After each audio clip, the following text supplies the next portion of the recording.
are sometimes patients who are not just demanding, but they ask for more. They do not have realistic expectation. These are not the best cases. I always believe no counseling, no surgery. There has to be counseling. There has to be a chair time between you and patient, and then only. If somebody has impractical expectation or has not understand surgery, please do not go ahead. Explain to them what's going to happen, and then only go ahead. Unrealistic expectations are the root cause of the legal battles which you find later on.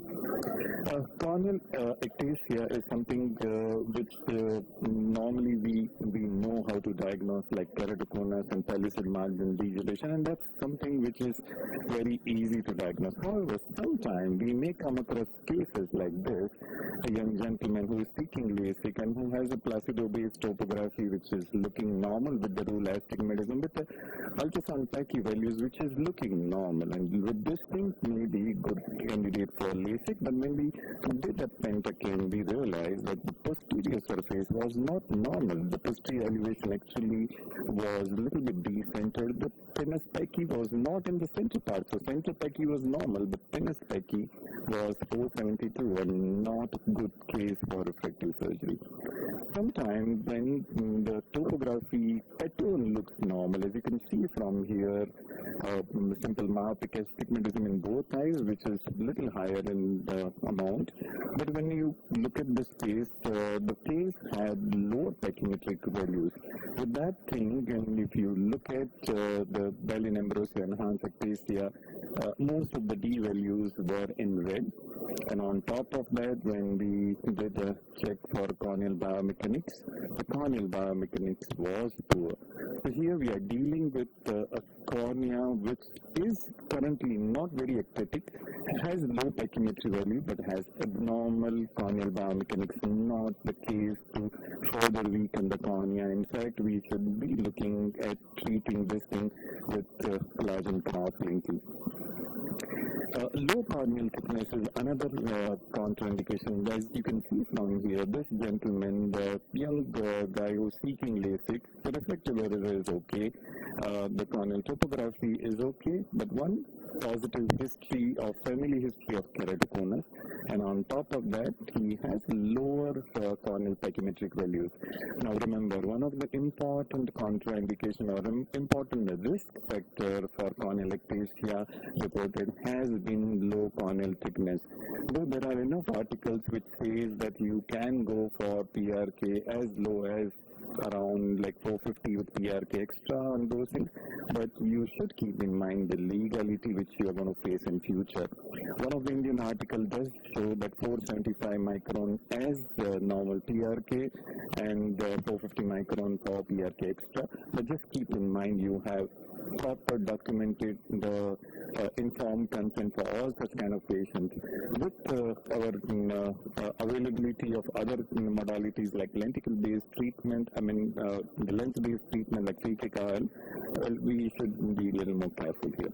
Coming to the lens-related issues, now you look at this lady who is seeking LASIK, so impressed by big age group, anterior segment looks fine, the topography looks fine, but when we did eye trace shows low DLI. That means there are early lenticular changes which are already there and which possibly clinically we were not picking up, and of course not the best case for laser vision correction. One more case where you have a lady who is seeking LASIK, but the interesting part here is her corneal topography which shows with the rule astigmatism, but her subjective acceptance is actually showing against the rule astigmatism, and they are not correlating with each other. If you look at her eye trace, the eye trace shows significant amount of internal aberration. Well, the BLI also is pretty abnormal in her case in both eyes. Well, this is a case of subluxated lens in Marfan syndrome. So sometimes it's not the opacity of the lens, it's the placement of the lens also. So lenticular cause are important cause for you to be aware to possibly refuse the laser vision correction. Sometimes the large pupil diameter, which is much larger than the optical zone, there are chances of night glare and other issues, photic issues with patient. Be aware of that and just possibly find the patient about that. Pre-existing glaucoma may be a relative contraindication, but just be aware that the glaucoma itself would reduce the contrast, and so would your laser vision correction. Laser vision correction may alter how you measure the intraocular pressure, so keep in mind these kind of things. Corneal dystrophies like lattice and any stromal dystrophies are the normal contraindication, but sometimes it can be very simple like this. This gentleman has come seeking laser vision correction. This everything is fine, but the pre-desmet level has opacities, which is called pre-desmet dystrophy. Let's see if there is an effect on the eye. Well, if you look at the aberrations here, the total aberrations are actually abnormal in spite of correcting all sphere and children of the cornea. That means this may not be the best case for your laser vision correction. So to summarize, laser vision correction in normal situation involves very young people with 6x6 vision. Be aware that they can have issue there. Limitation of laser vision correction opens up the avenue for other treatment modality as KK and those things. It's better to be safe than sorry. Thank you very much.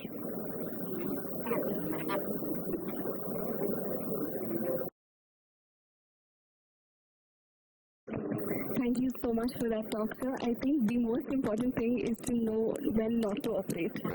And that decision making is really important. So this was a great overview, especially that Marfan syndrome case. So a lot of people now are having, non-mediatic fundus cameras. Some people say that you don't really need to dilate and all of that. So how important is dilating and checking the lens before refractive surgery? Sure. So Supriya, that's a very nice question, and ultimately you have only one chance, which is pre-op examination. There is no need for shortcut for pre-op examination. You will not be able to defend yourself when you say, you know what, patient was in hurry, and that's why I did not dilate. So do your best, whatever you have to do pre-operatively.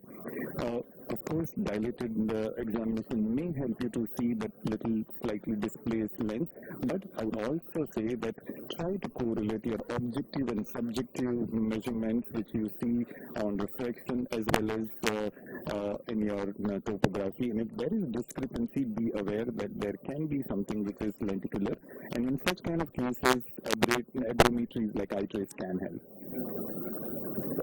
Thank you so much, sir. That was really valuable. So next, I would like to introduce our international speaker. He's the keynote speaker for proceeding with my talk next, and then we'll be doing the keynote lecture. So let me just formally introduce you, Supriya. So welcome to Supriya Sri Ganesh, very enthusiastic, charming. I can't say upcoming because she's superlatively settled now. And let's see what Supriya has to tell us about lenticule extraction. Is it really worth the cost? So welcome, Dr. Supriya. Thank you, Dr. Deepti, for that kind introduction. My talk today is whether lenticule extraction is really worth the cost. So, recently, if you all are on social media, if you're on YouTube or Instagram or Facebook, you would have seen this sort of movement, which is a little bit from the West. It's not come to India as yet, but you must be seeing a lot of anti-LASIK propaganda which is going on online. There are forums, there are websites, there are whole pages dedicated to this anti-LASIK movement, and as refractive surgeons, it gives us a lot of, a little bit of anxiety also, because we have such excellent results with LASIK, and there are people who are saying things like, you ruined my life. So that feels, you want to stand up and yourself and say something and say that, no, it is a safe procedure. But at the same time, it is our responsibility to not completely brush them off and also see if there is some truth to what they are experiencing. So this brings me to my talk of, is lenticule extraction really worth the cost? Now, it's not a one-size-fits-all for everyone, as we know in refractive surgery. So there are scenarios in which I would definitely choose LASIK. We do most of our presbyopia corrections using LASIK. Patients older than 35 years of age recover much easier with LASIK compared to lenticule extraction. As of now, it's hyperopia, missed astigmatism, pure cylinders are not approved yet for lenticule extraction, although there is research going on at this stage. If a patient is really not affordable for lenticule extraction, we do perform LASIK or PRK. And of course, repair cases and enhancements, it's like you have to fall back on your LASIK, for cases in which you need to convert SMILE to LASIK, post-op residual refraction, convert the cap into a flap and things, LASIK is necessary. And it's not a menu card that the patient can choose from, it's not one size fits all. But having said that, this has been sort of a disclaimer. Having said that, if a patient falls into a category of being suitable for PRK, LASIK, SMILE, ICL, they are suitable for everything.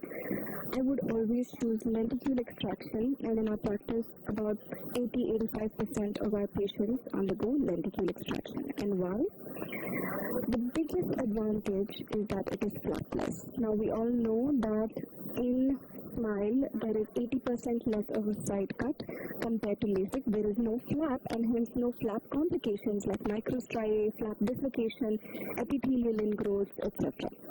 So, we know that postoperative dry eye is a huge issue in our post-LASIK patients, and with lenticule extraction, there is less transaction of the subepithelial and subbasal plexus of nerves.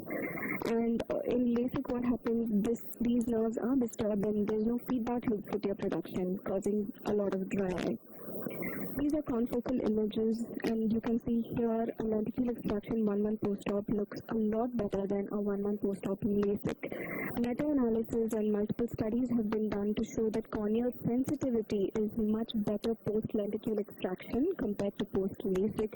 And even at 12 months, although with lenticule extraction it comes back to pre-op values, with LASIK it never quite comes back to the pre-op values, the corneal sensitivity.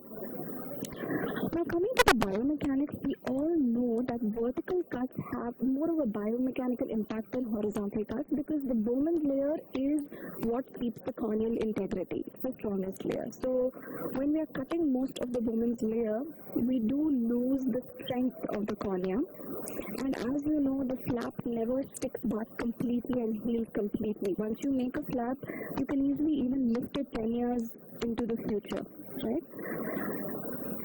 So it is shown and proven that the corneal integrity is better preserved with lenticule extraction due to a smaller incision and no flap.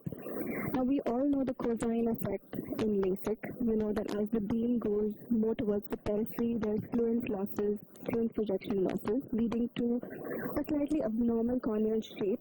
And this leads to spherical abrasions, induced positive spherical abrasions, and glare and halos. So your post-LASIK patients sometimes tell you that their night vision is worse. They have glare while driving at night. It's not completely clear at night. Whereas in lenticule extraction, it preserves the lenticule tapers in the periphery. So it preserves the natural aspheric shape. And also you see the zone of flattening is much more well distributed in lenticule extraction as compared to LASIK. So what does all of this mean? At the end of the day, there are less induced abrasions with lenticule than LASIK, and it minimizes night vision issues. Studies have shown this.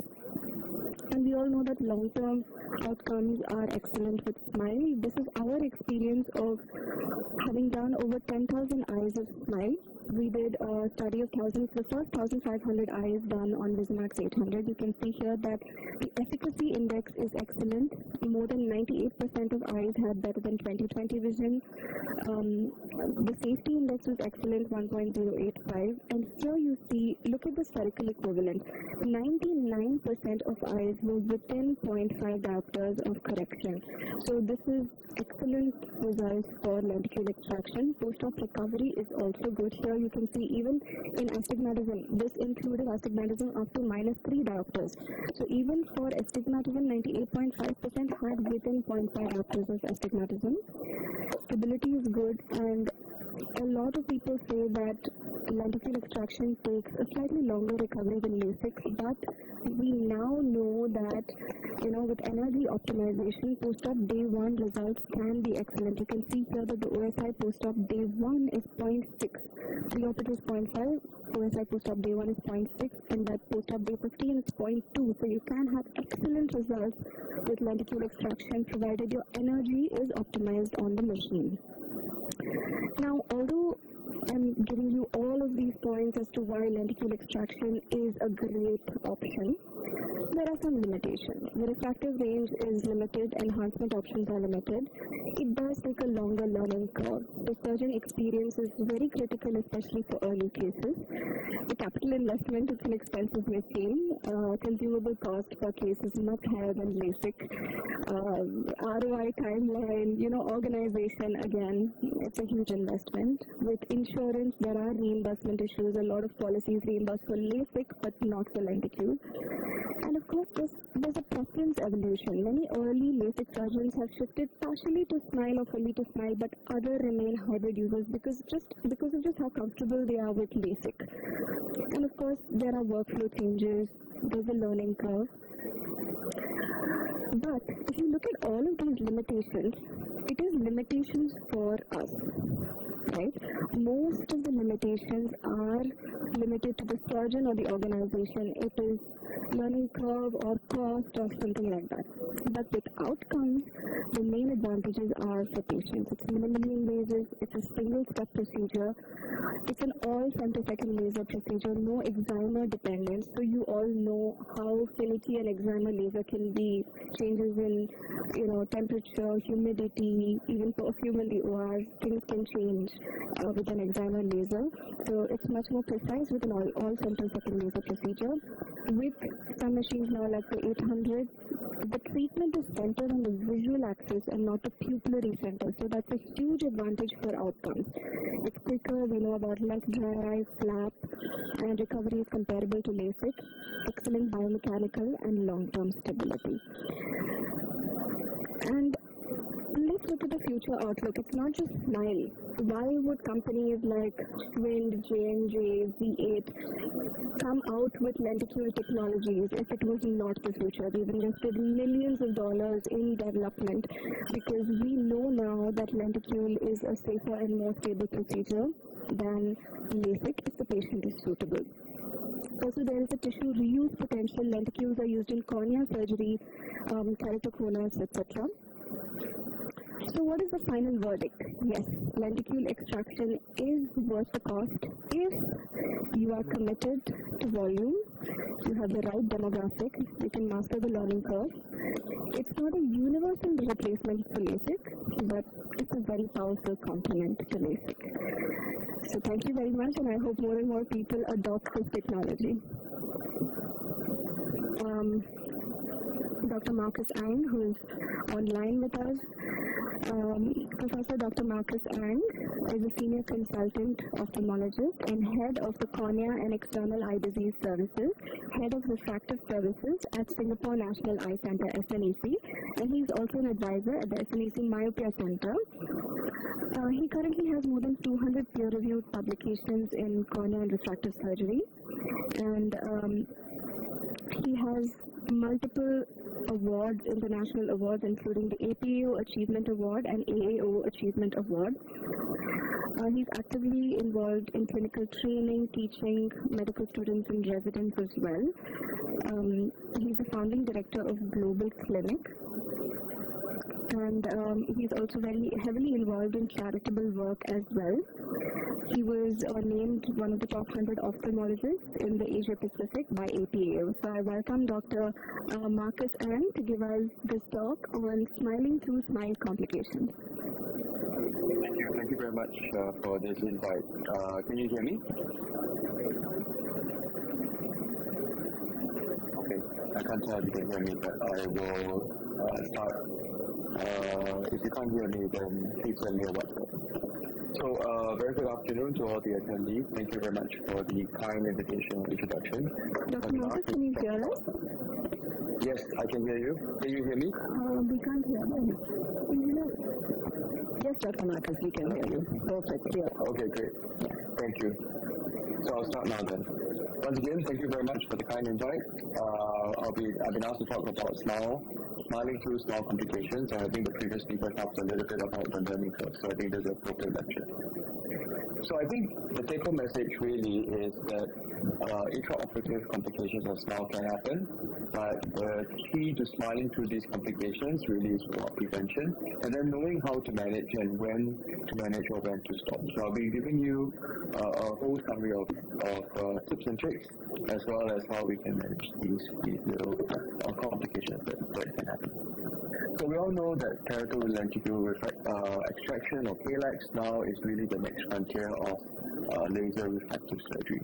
And this was really an evolution from what was originally known as FLEX, that has now transitioned all the way to SMILE. And in fact, in recent years, we now have SMILE and SMILE Pro. So you can see as I click and start the videos on both sides, you can see the speed has enhanced tremendously with SMILE Pro, and even after the procedure is done, we are still firing the laser on the original SMILE. The main advantage, as we all know, is that SMILE is flapless, so it's no incision, and of course, based on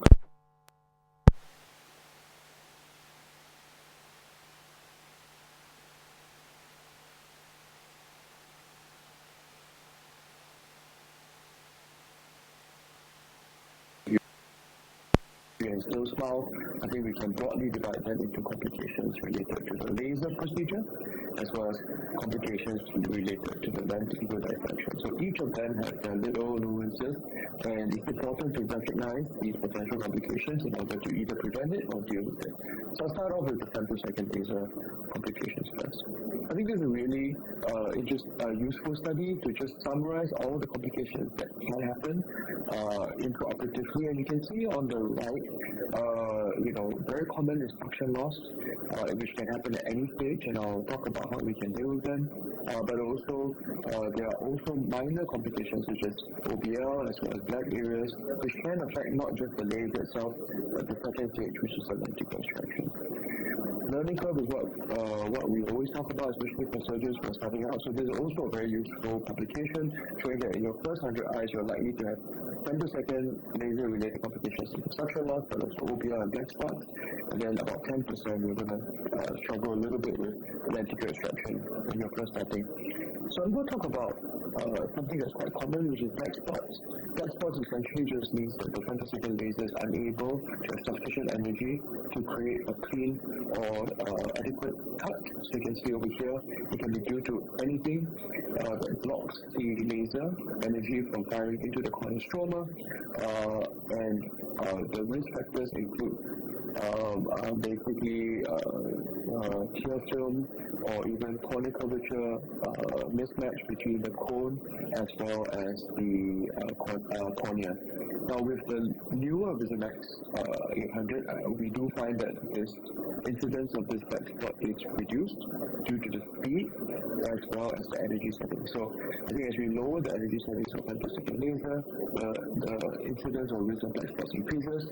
However, it's important to recognize that in expensive black spots, you might have difficulty with lenticular dissection, which I'll describe later. OBL is also very common, and what this is really is the gas is unable to escape from the femtosecond. And one of the risk factors are thick corneas as well as thin lenticules.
Still wondering, can we do smile lenticules for hyperopia?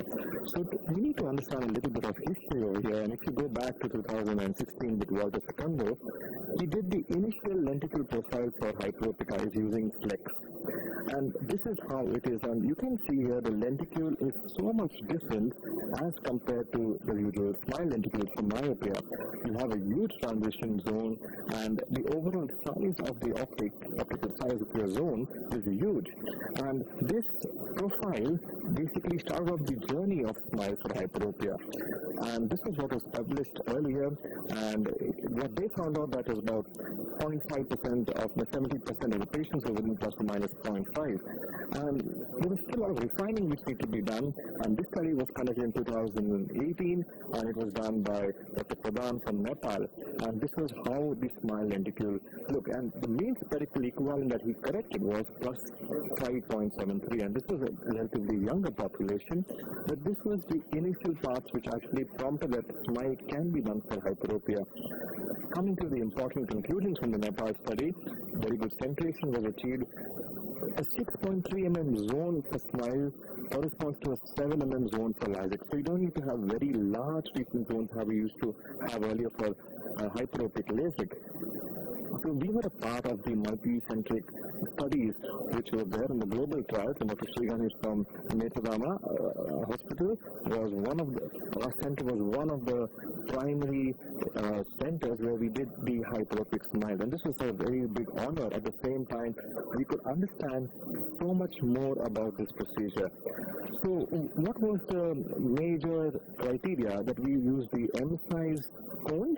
The white to white has to be greater than 11.5 because you have to have large zones. 6.3 was the fixed optical zone, and a transition zone of 2 mm. Now this transition zone doesn't exist in your normal myopic LASIK. The central corneal thickness of the central lenticule, here in myopia we keep it from 10 to 30, but since it being a donut shape or I would say a reverse smile lenticule, it's thin in the center and thick in the periphery, you have to have minimum of 25 microns. And the cap was about 8.8 to 8.89, and the size and 120 microns thick. 2 to 4 mm incision was used, and we used much lower energies.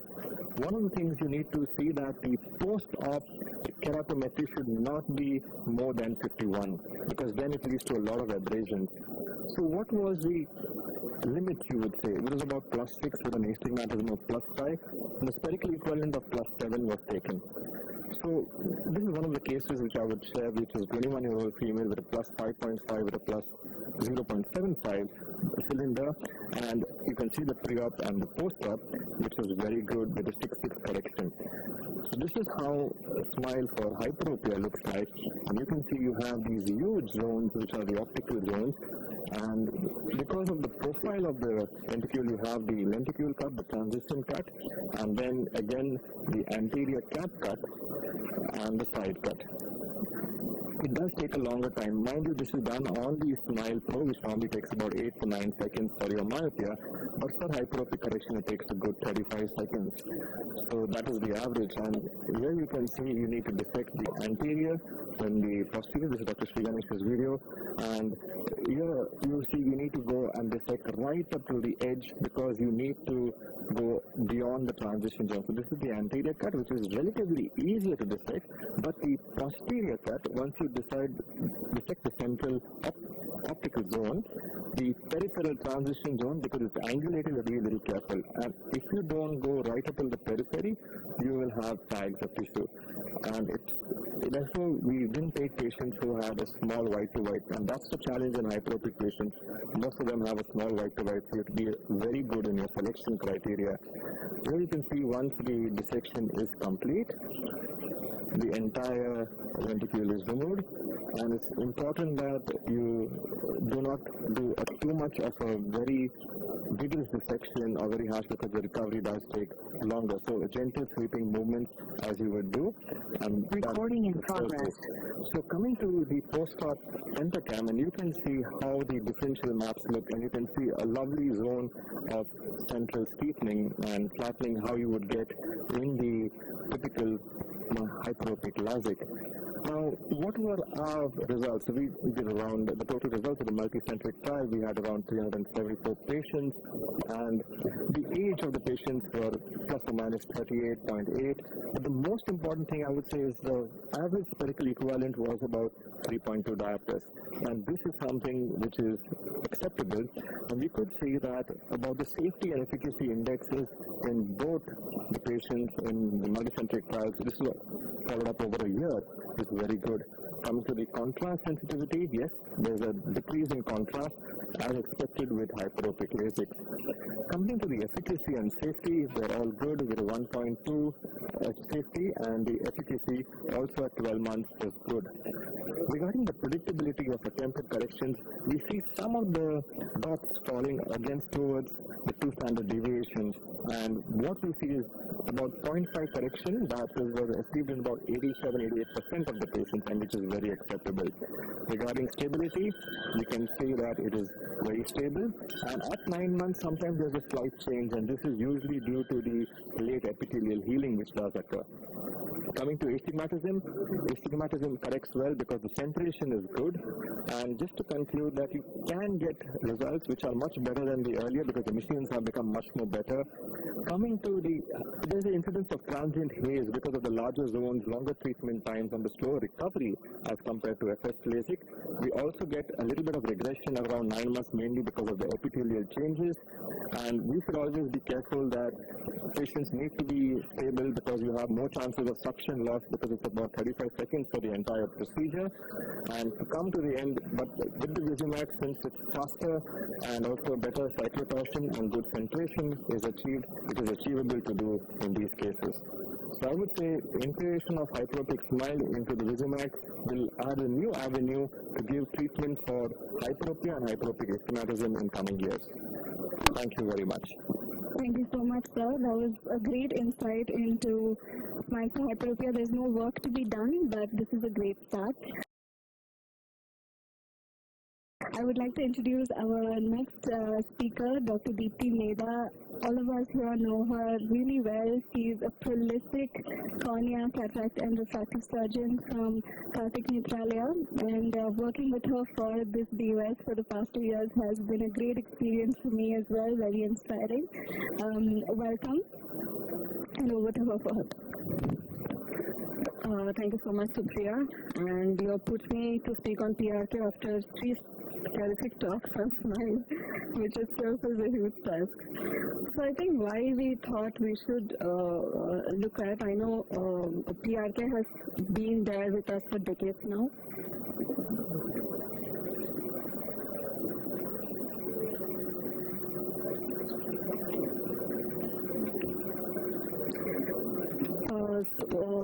And one thing that PRK has stood is, yes, the test of time, but also a lot of, because it doesn't have trade support.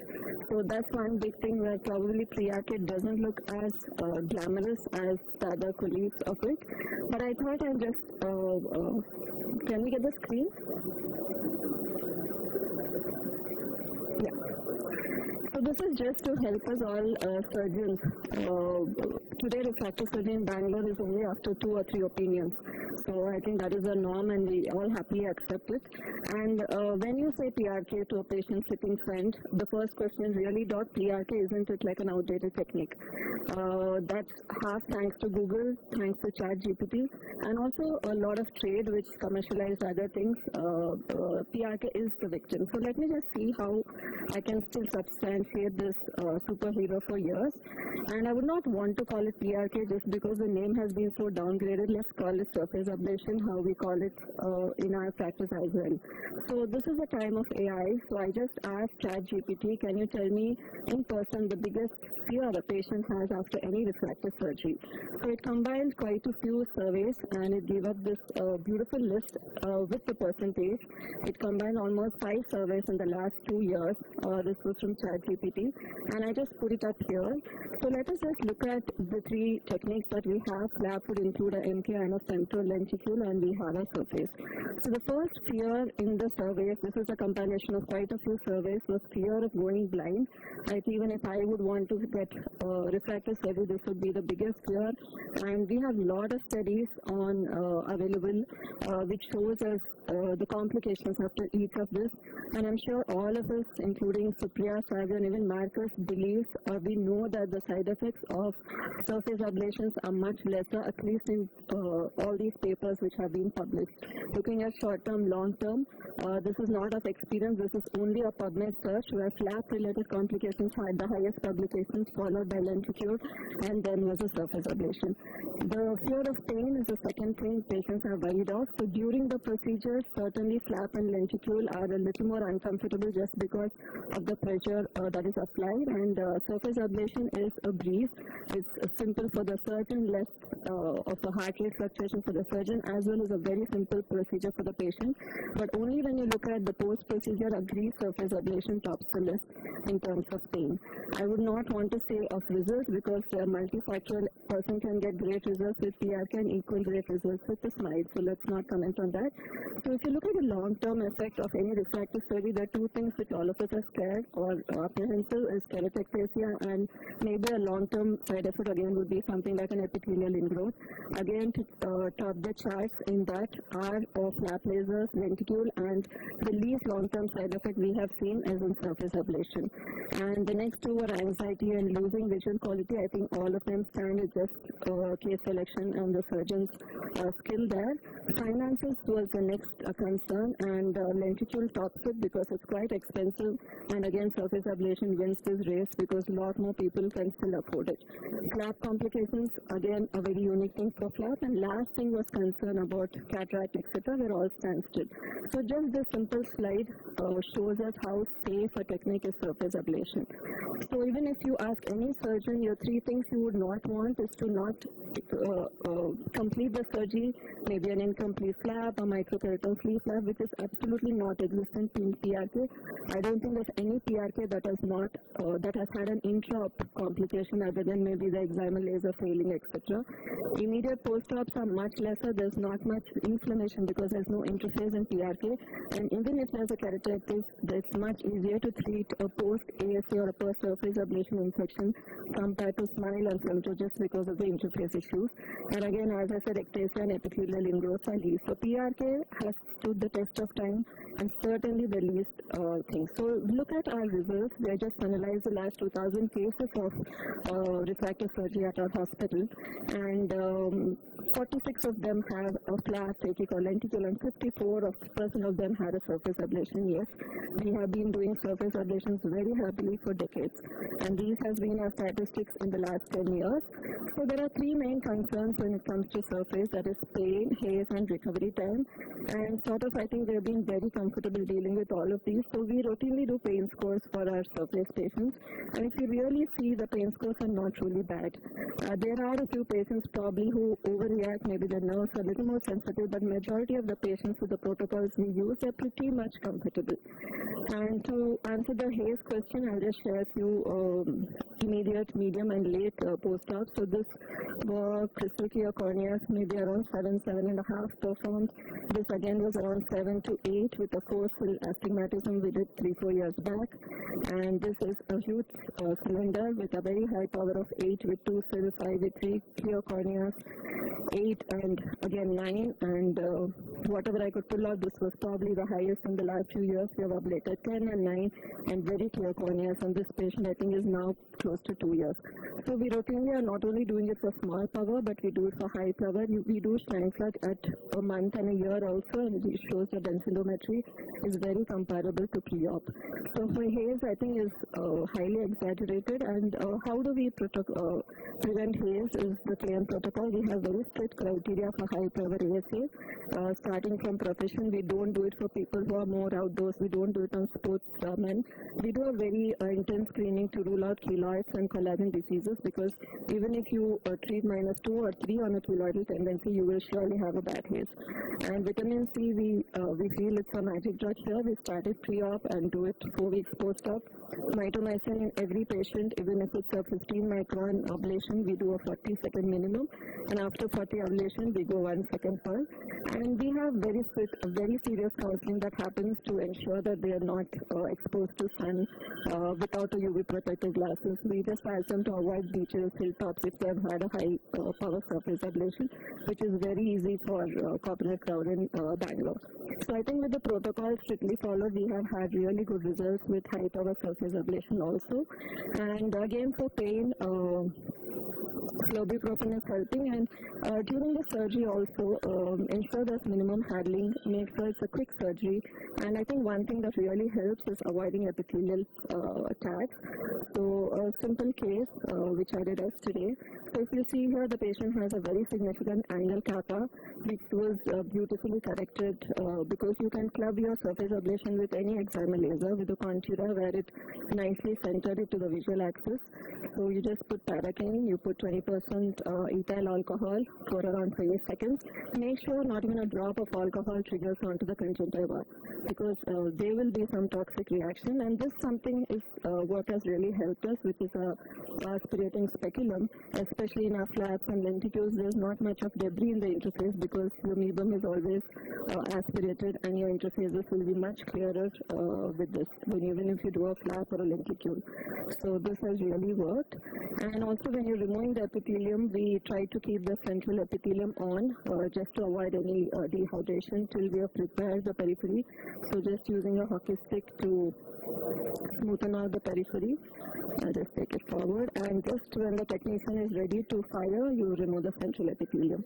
And another step, this is mitomycin. Again, ensure mitomycin is in a way that it doesn't trickle onto the conjunctiva, that keeps the inflammation leaves. And this step really helps in reducing pain, where you take a dry sponge and just remove all the epithelial tags. It's mostly the tags which rub on your contact lenses, which is quite painful post-surgery. And do an interface wash because you have your contact lenses. And when there's a recovery, I just ask, if you're that busy that you can't take 3 days off, then sure, we can always try the other safer techniques. So it's just 3 extra days that you require to take off in the PRK. So I would say end it with few unique advantages PRK have. You can treat any sort of cornea, any regular scars as you can link it to the topography, you can have a very biomechanically strong cornea. If you're in military contacts, sports, it helps. It's an advantage to the surgeon as well to the patient because we can work out PRKs for a much economical charge because we're not paying much for the machinery, and it's the best treatment for enhancement, maybe post-smile and LASIK. And I think the biggest advantage is you can link it to any topography machine, keep upgrading that, and you can do a cyclotorsion, you can do an angle kappa, you can do beautiful topo-guided treatments. And the thinness today the examiner can give, I think there's a lot more time till the femto platforms to catch up, especially when it comes to topo-guided and other treatments. So I think here is where really think. So I think the selling tip for convincing your patient, if you really think you should do a PRK, is to please have all the procedures in your kitty and tell, I can do this, this, this, and tell the advantages. And I think the first thing many of them choose is safety. And many times I give the example, if I would want to undergo LASIK and the safest process, I would do a PRK.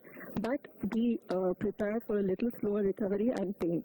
So a lot of our friends, families, doctors have opted PRK, though we were ready to all of them, is just to have all the procedures. You should not make them feel that you're doing a PRK because you don't have access to the other technologies.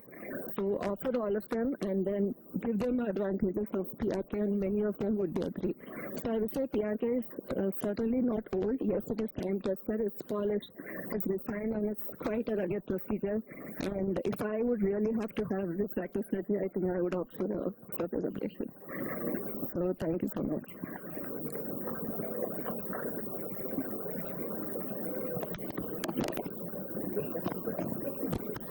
Dr. Deepthi, it was a very nice presentation. In fact, we all agree that PRK is the best person is going to stay because of lesser complications. Maybe the pain is a little more. To reduce the pain, some people are using contact lens tube in life. What is your opinion? So somehow with our way of will have this readers, and the best part is a lot of our patients are PRK. So there's no wow factor, they take a week. But then we have so many referrals from patients who have PRK that you please go get it, and in spite of the pain. So that is really encouraging for us that they just want a safer cornea, a long-term effect, and most of our practice is mouth to mouth. That I think also depends on the kind of practice you have. So we majority, as I said, do PRK, and they've kept sending their friends, relatives, and everyone. So if it was that bad an experience, I don't think they would have told. They would have said, no, you get a flap or a femto. So we have never needed to do that, sir. Maybe that's why we've never tried that. I think you've really beautifully highlighted how important patient selection is, especially when you search for topography guided treatments, etc. And for specific patients, like patients with epithelial basement membrane dystrophy and things, these are specific indications where we also do PRK at our center. So it's not something that's obsolete. It's something that has a very important role. It's a pillar of refractive surgery. For enhancements, we do PRK. So it's definitely something very important to have in the kitty. And it really depends on what the patient can probably afford and what kind of experience they want to have. And so patient selection, for example, you said we don't do it for patients who spend long hours in the sun, who have keloid tendencies. So all those kind of things are really important to keep in mind. And it just goes to show that, like you said, we have to have everything available, offer it to our patients, and then let them make a strong recommendation, but at the end of the day, let them decide what's best for them. Thank you so much for that. I would like to call upon our next speaker, Dr. Satyamurthy sir. He needs no introduction. He is an amazing surgeon from Joshi Hubli, and we've all learned from him a lot over the years. So over to you, sir, about second opinions in refractive surgery.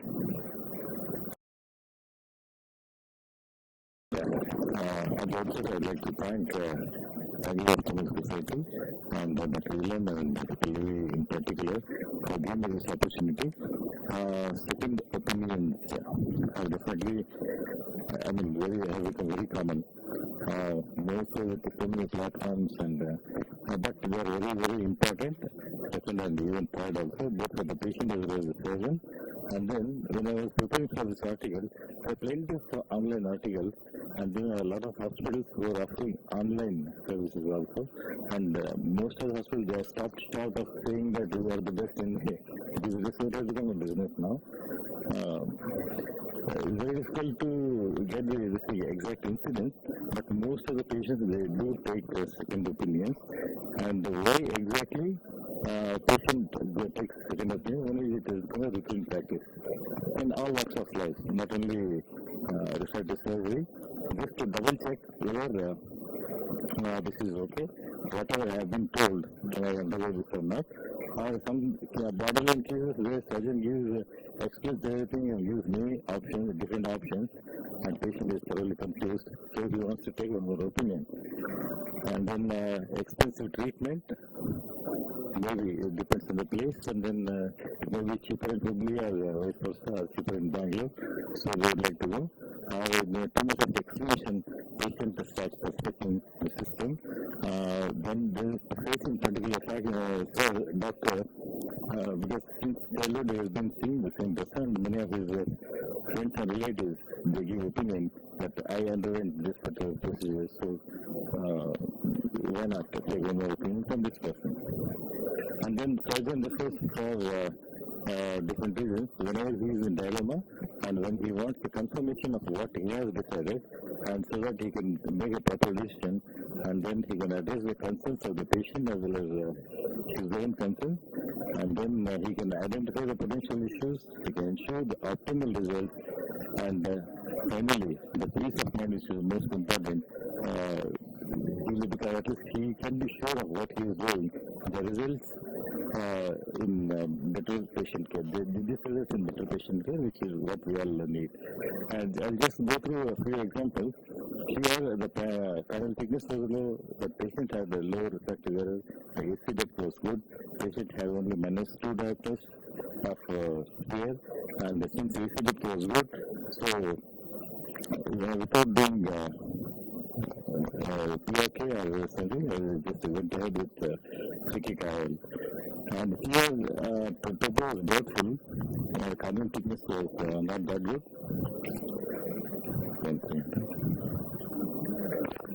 Can you make it full screen?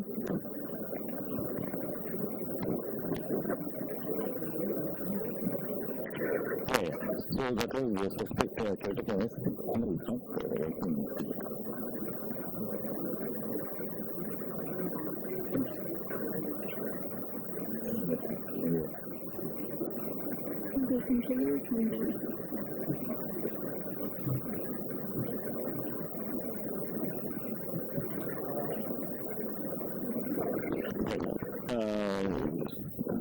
And this particular patient, the packing was good, but AC depth was also good, and the patient was gynecologist obstetrician, so his hormones were low. He didn't take risk to advise the sticky coil. And this particular patient, the trigonometry was good.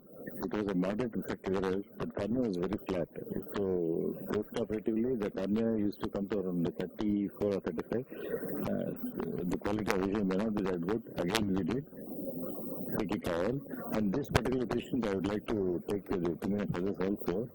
She was prescribed -3 cylinder, which she was wearing throughout for many years. But to our surprise, the cylinder on the topography was very low. So finally what we did, we told her not to wear any glasses, and then after 3 months, there was no refractive error at all. I don't know how to account for this. And this particular patient, though it was, he had only -3, but corneal thickness was very less. So we didn't go for PRK, advised her free travel, yet she is trying to go for it. But some people do say, I don't have personal experience of combining the situation, just a small extra, topic extra, or PRK extra. But there are some complications like a corneal haze, which is, and then the continued corneal flattening, and then can be overcorrection and undercorrection because of that, and there can be risk of infection, then there are long-term effects, and there can be combined effects of lesion correction and CPR together. So it's better to discuss with the patient the potential risks and benefits of combining these procedures and then do it. This happened just 2 days back. The surgeon called me, and after I got a patient with -12 in one eye, minus 18 is the other eye. Other eye is amblyoptic, which is 3 meters vision, whereas the good eye is 6 or 12. The patient has got spokes of cataract in the periphery. So it looks like developmental. There should be clear lens extraction or fixed travel.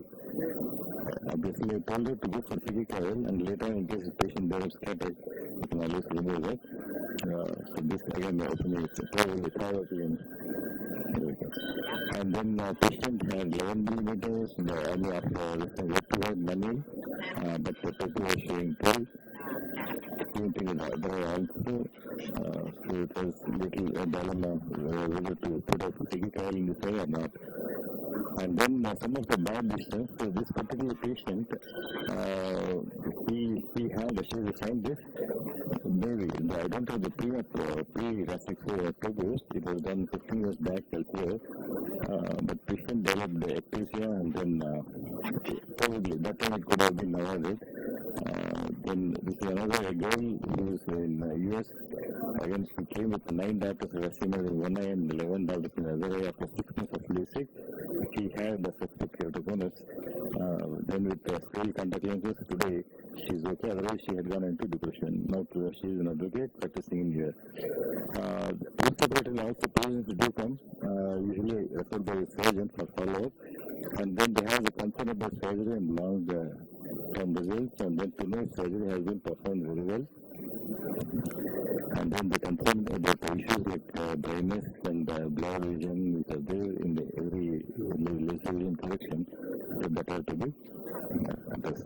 As doctors, our responsibility is to solve whatever patients' doubts, we have to clear them, and not to speak bad about surgery or the surgeon, and not to discuss any problems with the patient. If there is some problem with the case, then speak to the surgeon after seeing the patient.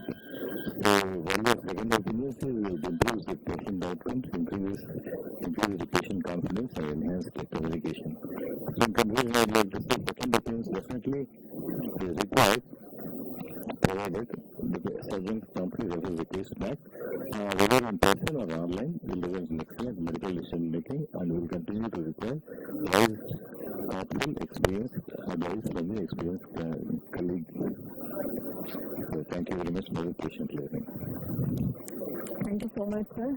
Excellent talk. Just there's I'll invite Dr. Jyoti to set up for the next talk. Yes. So I think today's era of suing and consumer courts, I think all of us being cordial is of utmost importance. Right. And we all do realize that no surgeon would do it intentionally. So mistakes do happen and unpredictabilities does happen. So say a patient comes with you, we have had this scenarios pretty often in Bangalore, and they realize the primary surgery has done a mistake, and they ask you, can you give me a statement because I want to go legally against the doctor. So what are your 2-3 thoughts? How do you deal with the situation? How do you solve the situation? No, I always try to protect the surgeon, because we also can land up in the same situation, and then try to convince the patient about the possible things and what to be done. But still, there are other people, other factors which keep working, so they may go. So another practical issue which all of us are facing today is LASIK, and we know LASIK, insurance LASIK being a cosmetic surgery, there are a lot of issues that we face, dilemmas we face with patients when it comes to LASIK and insurance. So I invite Dr. Jyoti, who is a very senior eye surgeon, and she's been doing refractive surgeries for decades now, to give her thoughts about managing legal issues and insurance issues in LASIK surgery or any refractive surgery. Welcome, Dr. Jyoti. Good afternoon. This is a very interesting topic. I could learn a lot by preparing for this.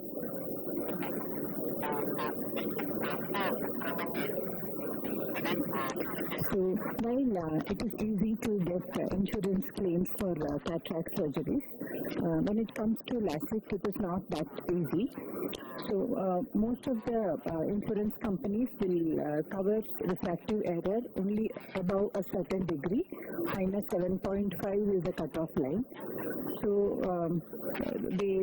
if you are able to prove that you have a medical necessity to do LASIK, then it is more likely that you may get the insurance coverage. It also depends on the insurance provider, whether it is a private insurance or whether it is corporate insurance or the government insurance companies. And there are specific plans that cover insurance, not the standard plans, but the add-on plans, the vision care plans, and high-end premium plans. So most of these insurance policies do have a waiting period and may require pre-approval before surgery. So another thing you need to take care is, in many centers, they do allow surgeons from outside to come and operate. So once the LASIK is done, all of us know that data cannot be edited in the LASIK machine. So if you are giving insurance coverage to your patients in the clinic, kindly do not falsify the data, because the insurers can come and check the data, and also the LASIK center is bound to give the details of the surgery performed on a written request by the insurers. So not only the surgeon has to maintain all the records, but also where you are performing the surgery, that center also has to have all the records ready in case of an insurance check. If you can prove that the patient requires insurance for the surgery for a medical condition, so if due to anatomical consideration, if they are not able to wear specs, or in anisometropia, if they cannot tolerate contact lens, then it is more likely that they get. And many corporate policies do with HR, if they have sufficient clout, they can also get the policy, the claim approved. So some of the policies that cover the refractive surgery are the following. So basically, private insurers with high-end plans. But what is interesting is the Insurance Regulatory Authority has notified that if it is high myopia and if it is due to medical reasons, then it has to be covered. So there was a couple of cases also against the insurance company by the patients for disallowing claims for LASIK, and if they were able to prove that it is for medical reason or high myopia, that the patient has won the claim also. So then coming to the more important aspect of refractive surgery, the legal aspect. Why do we have these legal problems? Is one, of course, Dr. Google and increased patient awareness, and loss of vision is the third most important fear, second only to cancer and cardiac problems in patients. And there are also misleading advertisements trivializing eye surgery, which is a highly skilled procedure. So that makes the patient feel that it is very simple and why it should not go wrong at all. So the legal aspects, this National Medical Commission looks into it, and in a study done on lawsuits in refractive surgery, 76% were on LASIK.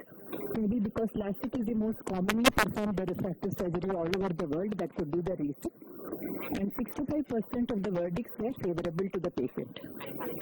And especially if the patient can prove that they suffered damage to the vision or developed ectasia, they are more likely to get the claim. So back in our country, there were 942 cases under the National Consumer Dispute Redressal Commission, of which 30 were related to ophthalm. Okay, of this, only some portion was in the refractive segment.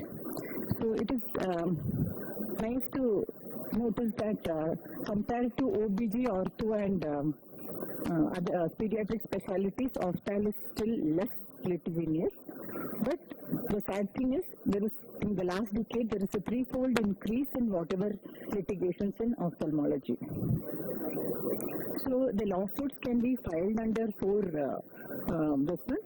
it can be under the Consumer Protection Act, or in a civil court, criminal court, or to the medical councils or national medical commissions, demanding the deregistration of the doctor. I will just go through one or two cases. So there was one case filed in 2012 where the LASIK surgery did not meet the patient's expectation. Patient did not develop ectasia or loss of vision. In fact, the vision was 6/9, and there was a slight hyperopic shift and the microstriae found out. So one of the points that they have discussed was that the doctor did not have a certificate stating that he is trained in LASIK. This is a doctor who has been performing LASIK for 20 years. So they said you have done PG in so-and-so college and you have not done LASIK during your PG, and there is no proof that you are trained to do LASIK. And another important favorable factor for the patient was the doctor did not personally check the patient on the first post-op day. It is a junior doctor who checked. So they said that there were microstriae which was not recognized and it was not treated, and because of which the quality of vision is very poor. And she had asked for 1 crore compensation, but finally she was awarded 3 lakh compensation. And there are also patients doing lawsuits for employment after refractive surgery. So in couple of cases, they were medically unfit by the board for the particular job, and they have undergone LASIK and became fit. And still they were rejected because patient has undergone LASIK surgery. So, but there is no rule stating that, and both the cases the patients won the case, and they were because there was no rule stating that with LASIK surgery you cannot apply for the job. So maybe you can help your patients by telling that after LASIK you do have a chance of getting the job, because there is no, it's not in the register of the government this one that you cannot undergo LASIK and then get a job. So of course the reasons are the patient, it is a negligence very rarely or perceived negligence by the patient. So performing refractive surgery in patients with contraindication, of course, it is not safe. And another important aspect is consent. So patient will definitely please take time to explain the procedure to the patient, explain what alternative procedures are possible, and also the complications that can happen. You do not have to hide the complications. The patient should be made aware. Anyway, they will get it from the Google also. So it is better you talk to them. And it should be an informed consent or an expressed consent where patient says, I do understand these things, but I am willing to go for it. And another aspect is not recognizing the complications. Even after you finish the surgery, you have to maintain a good relation to the patient, not that your job is done and okay, it's done. No, you have to engage the patient and treat them properly after the surgery also. And if they have any complaints, it may be silly, it may be simple, it may not be real, but do address their concerns and talk to them. And if you find any complications, do not hide. You talk to the patient honestly, and you also need to refer the patient at the correct time if you are not able to manage the complication, so that you know the patient, you cannot have a deficiency in the service when you know, suppose it comes for a litigation. And when you run a refractive surgery center, see, the hospital has a vicarious liability for its staff, all the staff, nurses, doctors, full-time, part-time, visiting or residents, all of them. So you have to keep the operating surgeon certificates of registration. You also have to have an agreement with the operating surgeon, and also keep their professional indemnity insurance copy in the center, and insist that everybody need to have their professional indemnity, because in case of a litigation, it is not just the operating surgeon, but also the center which will also be a party to it. So the most common this one is ectasia, and when they feel an accepted standard of care is not followed. And you may also be called as an expert if you are doing LASIK surgery to give testimony. And the quantum of damages awarded to the patient depends on the financial loss to the patient, the mental trauma and pain. So how to avoid lawsuits? Surgical safety checklists, they are very, very important. Every center has to maintain their own, prepare and maintain a surgical safety checklist, and you have to follow the protocols laid down by professional bodies, and informed consent has to be there. And when in doubt, don't do the procedure. You are not sure, okay, should I do or not? Don't do. and effective communication with the patient at every stage. And please do double check the refractive error in the machine, and so that to avoid errors when in a center with many cases. And in post-op, one important thing is to document the vision of the patient. You document what medications patient has to put, and also the next visit date. And please also mention any time the patient wants to see you post-op, the immediate post-op, they should be able to see you. And everything has to be documented. Avoid abbreviations, and the documents can help you in time of litigation. So you also should be careful that these patients are actively listening during the surgery.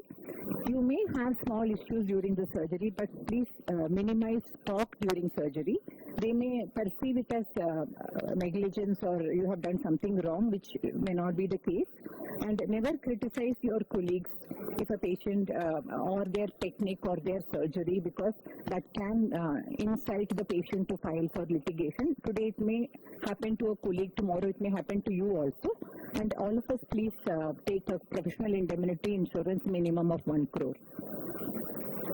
So some complications are bound to occur, and effective communication where you have to be sympathetic to the patient, you have to be honest, however don't panic and don't be defensive or evasive. So they have to be handled well. So having a complication does not mean the patient will sue you. If you do not manage properly, then you are in for trouble. So the documents in the patient where the surgery is performed has to be preserved for 3 years, and if there is a litigation, it has to be preserved till the litigation is over or indefinitely. And if anybody asks for it should be a written request for medical records. You are supposed to supply it to the court. To follow the registration requirement, follow the statutory norms. See, something very unexpected can come up when there is a litigation that you have not registered your place, or the registration has expired, or biomedical waste is expired. So anything, all these things can be pulled out which you would not have expected, because you are dealing only with the post-refractive surgery complication, not having qualified staff and periodic training. All this can come into the picture. So stay safe, follow all the protocols, and train your staff well. Thank you. Great talk, Dr. Jyoti. Excellent points. I think anyone who required decades to learn the points that you're putting up, and I think that's worth circulating to everyone. Thank you so much. And meanwhile, I'll invite Dr. M.S. Ravindra, the Medical Director of Kartik Nethralaya, to give his thoughts on how youngsters who are starting up, everything you touch is cross and maybe higher end of lakhs. So let us hear from his decades of experience how a youngster can start refractive surgery without the big bucks that he still has. Welcome, Dr. Ravindra. And I think one take-home point from Dr. Jyoti's talk was, if you are in doubt, don't do. I think we as refractive surgeons have to be very watchful today, looking at the lawsuits, etc., and try to play safe when it is coming to refractive surgery.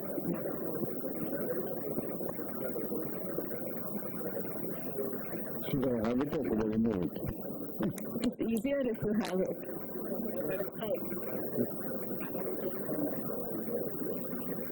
Good afternoon, lunchtime, and most of my friends and juniors have gone for lunch.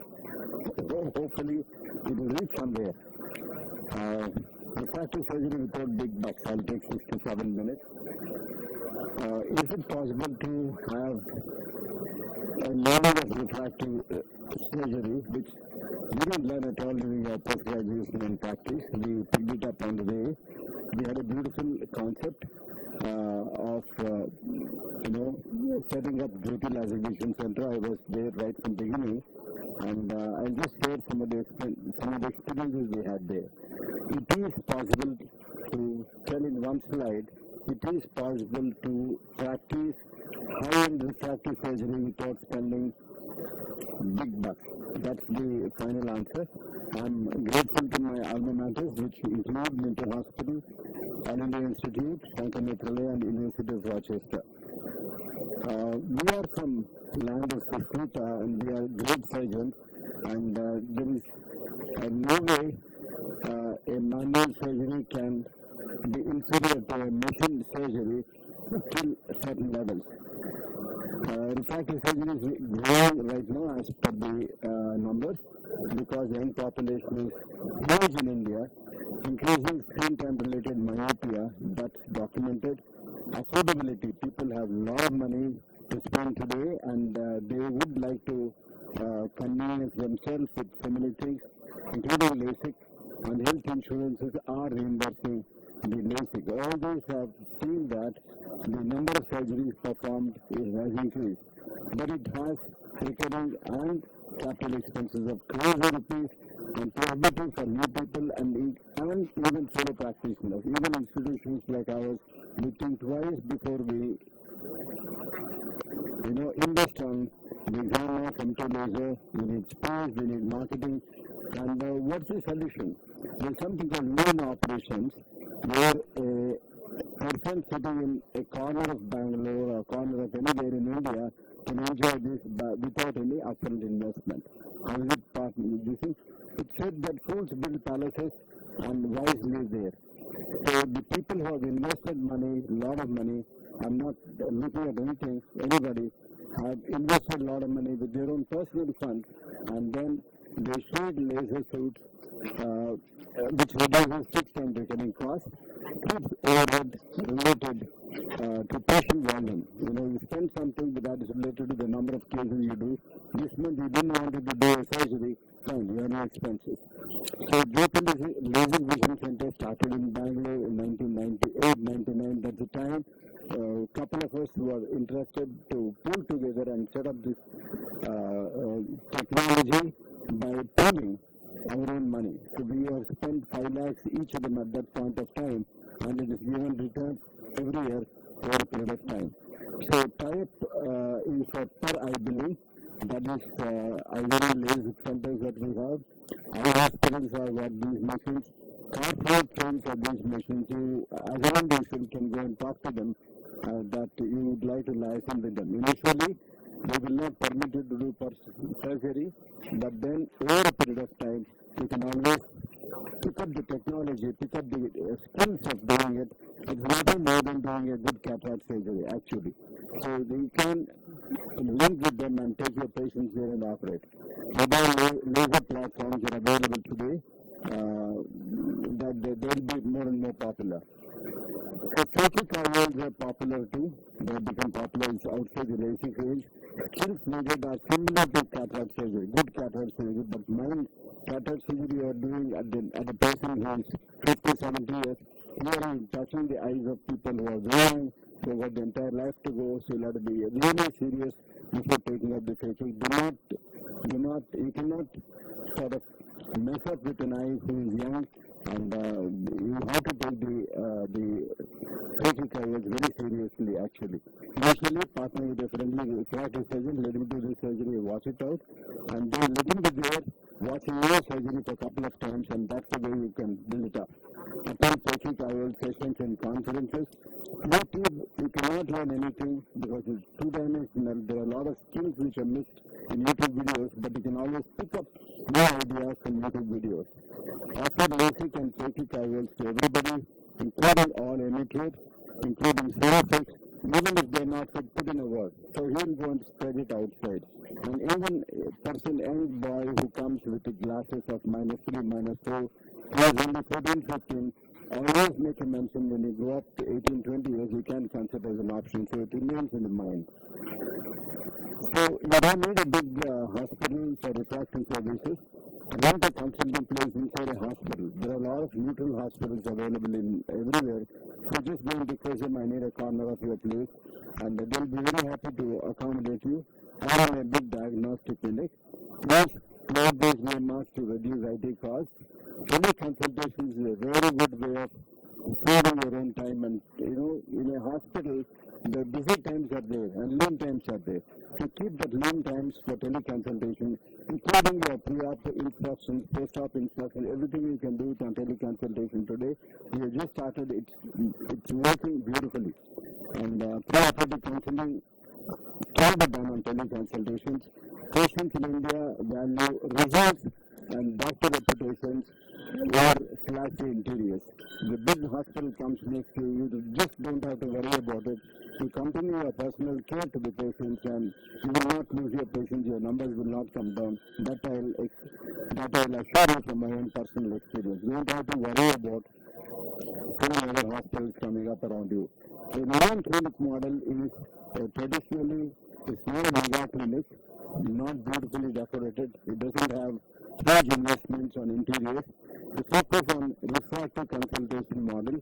The patients should see that you are doing refractive surgery. To give an example, for a long time we had no holdings in our own hospital at Kartik Netralaya. One of the relatives came there, consulted me, he had a power. I didn't talk about LASIK. My optometrist didn't talk about offering LASIK. We were doing LASIK in a large number at that point of time.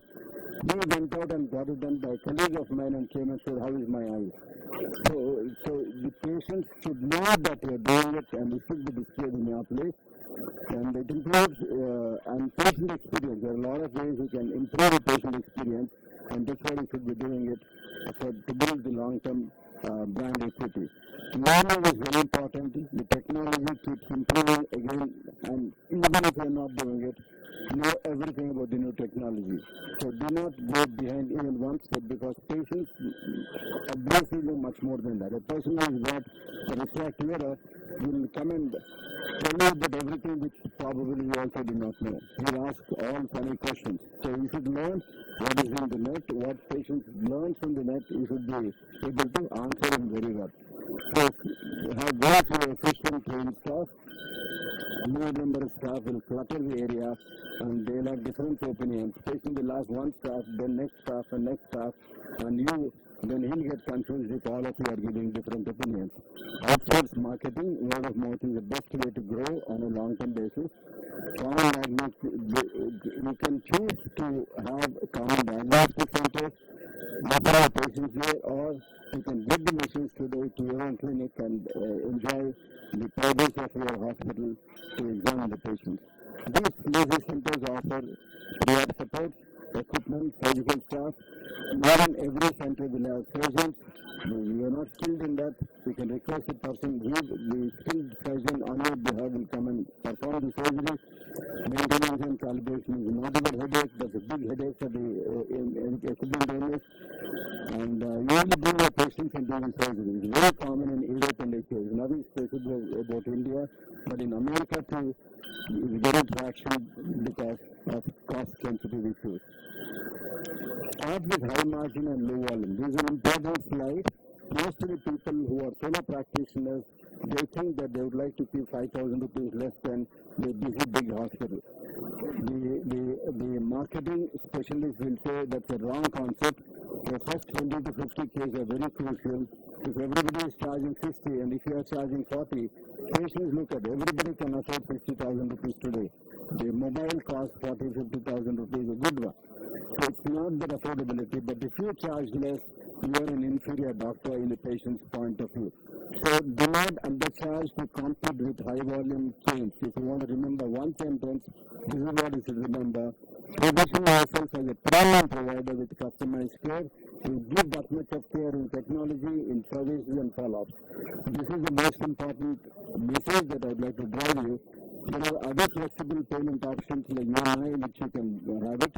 You can bundle pre-op, post-op care to boost conversions, focus on lifestyle and quality of life. Do not talk about technology. Patient doesn't understand that. Patient anyway can go back, talk about the benefits, the shortcomings and comparisons rather than telling about your technology. It doesn't make a difference for the patient as long as he gets good vision. More revenue from few surgeries gives breathing time to scale. You can go up, don't plan to do 100 surgeries, come slowly, build your practice, and then high margins and low volume should be key, and you'll get the same amount of money. There are practices available as classic examples which practice either of them. Both are good, but then as an individual practitioner, go for high margins, low volume approach, at least to begin with.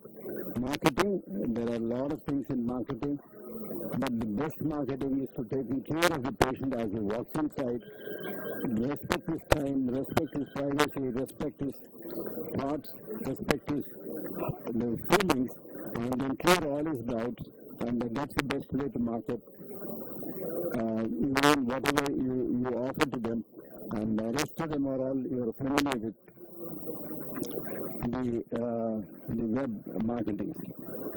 The big advertisements in newspapers do not have. Everybody is on web, so I do not know how much it carries, weight it carries. It's like a two-sided weapon.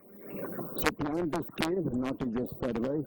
As long as you are capable of, you're getting good results, you're getting good turnover, good inquiries, you can build it up step by step.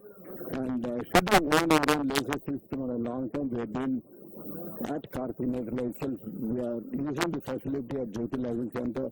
We've been toiling with that idea. We are holding on, not buying the machine till now, because it involves major capital purchases, and we should have a consistent monthly turnover of 30 to 40 eyes in a month. That's a month. Just because my neighbor has purchased an expensive machine, there is no need for me to buy that machine. I can use the facility today. These are the specialty clinics that are available in a hospital, but we are yet to procure our own LASIK machine for these reasons I mentioned. We have everything else except the LASIK machine. So building a refractive surgery practice without deep pockets is entirely possible. Good revenue in initial phases. You will enjoy a patient getting rid of the glasses and coming and thanking you and bringing more additional patients. But that personalized care, this is the most important thing. Give good amount of time for every patient, talk to them. It takes conviction, creativity, desire to work, networking and discipline. Start learn, outsource, and focus on patient experience. Choose neutral LASIK center. Thank you.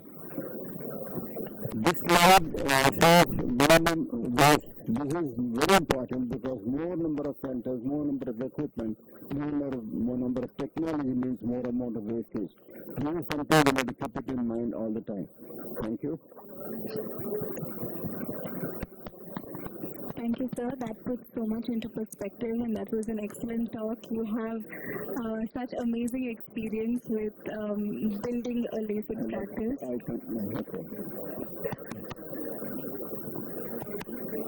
Am I audible? Yeah. Yeah. Thank you, sir. That puts everything into perspective, and it gives a lot of hope to young surgeons who are starting off their practice also, and different possible ways to do this. Thank you so much. Thank you. So I would thank Dr. Satyamurthy sir for sharing the session, and ever sweet co-moderator Supriya, and thanks to all of you, the lovely speakers and some excellent talks today. Thank you so much. I would like to invite all the speakers for a quick photo so that